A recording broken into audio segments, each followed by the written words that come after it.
வயல் நண்டை வச்சு காரசாரமான நண்டு வறுவல் தான் இன்னைக்கு செய்ய போகிறோம். இதை பாலூட்டும் தாய்மார்கள் கட்டாயம் ஒரு முறையாவது சாப்பிடணும். நல்லா பால் ஊறும். எப்படி செய்யலான்னு பார்க்கலாமா? நான் Subhashree. Welcome to Subha cookery. இது எங்கள் வீட்டு வயலில் பிடிச்ச நண்டு. இந்த மாதிரி நான் க்ளீன் பண்ணி வச்சுருக்கேன். 1/2 டீஸ்பூன் ஜீரகம், 1/2 டீஸ்பூன் சோம்பு, 1 டீஸ்பூன் மிளகு. பாருங்க, இந்த அளவுக்கு இடிச்சுக்கணும். இதை ஒரு பவுலில் மாற்றிக்கிறேன். ஒரு கட்டி பூண்டை தோல் உரிச்சு வச்சுருக்கேன். அதையும் நம்ம இடித்து வச்சுக்கலாம்.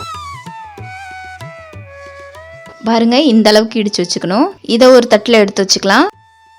இப்போது ஒரு சட்டியில் 3 டேபிள் ஸ்பூன் ஆயில் சேர்த்துக்கிறேன். 1/2 டீஸ்பூன் கடுகு சேர்த்துக்கிறேன். கடுகு நல்லா பொரியணும். பொரிஞ்சதுக்கப்புறம் 1 கைப்பிடி வெங்காயம் சேர்த்து நல்லா வதக்கி விடுங்க. இது நல்லா வதங்கினதுக்கப்புறம் ஒரு மீடியம் சைஸ் தக்காளியை நறுக்கி வச்சுருக்கேன். அதையும் நம்ம சேர்த்துக்கலாம். வெங்காயம் தக்காளி நல்லா வதக்கி விடுங்க. இப்போ தேவையான அளவு உப்பு சேர்த்துக்கோங்க. உப்பு சேர்த்து நல்லா வதக்கி விடுங்க. இப்போது இடித்து வச்சுருக்க சோம்பு, சீரகம், மிளகு இதையும் சேர்த்து நல்லா கலந்து விட்டுக்கோங்க. கலந்ததுக்கப்புறம் இடித்து வச்ச பூண்டு சேர்த்துக்கலாம். பூண்டு சேர்த்து நல்லா கிளறி விடுங்க. இந்த ஸ்டேஜில் 1 டீஸ்பூன் மஞ்சள் தூள் சேர்த்துக்கிறேன். அதையும் சேர்த்து நல்லா கலந்து விட்டுக்கோங்க.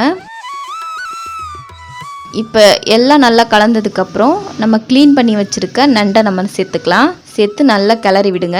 மசாலா நண்டு ஃபுல்லாக படுற மாதிரி நல்லா கிளறி விட்டுக்கோங்க. இந்த ஸ்டேஜில் நம்ம நண்டு வேகிறதுக்கான தேவையான அளவு தண்ணி ஊற்றிக்கலாம். நான் 2 கிளாஸ் தண்ணி சேர்த்துருக்கேன். தண்ணி சேர்த்து நல்லா கிளறி விடுங்க. நண்டு சேர்த்ததுக்கப்புறம் நம்ம மூடி போட்டு வேக விடக்கூடாது. அதனால நான் மூடி போடாமல் வேக விடுறேன். ஒரு 2 நிமிஷத்துக்கு திறந்தே வச்சு நண்டை நல்லா வேக விடுங்க. இந்த அளவுக்கு கொதி வரணும். இந்த ஸ்டேஜில் நம்ம 1 டீஸ்பூன் தனி மிளகாத்தூள் சேர்த்துக்கலாம். 2 டீஸ்பூன் குழம்பு மிளகாத்தூள் சேர்த்துக்கலாம். சேர்த்து நண்டை நல்லா கிளறி விடுங்க. ஒரு 5 மினிட்ஸ் நல்லா திறந்தே வச்சு நல்லா நண்டை வேக விடுங்க. இந்த அளவுக்கு ட்ரை ஆகணும். பாருங்க, இப்போ நண்டு நல்லா சூப்பராக வெந்து வந்திருக்கு. மசாலாவும் நல்லா ட்ரை ஆயிடுச்சு. பாருங்க, இப்போ சூப்பரான வயல் நண்டு வறுவல் ரெடி ஆயிடுச்சு.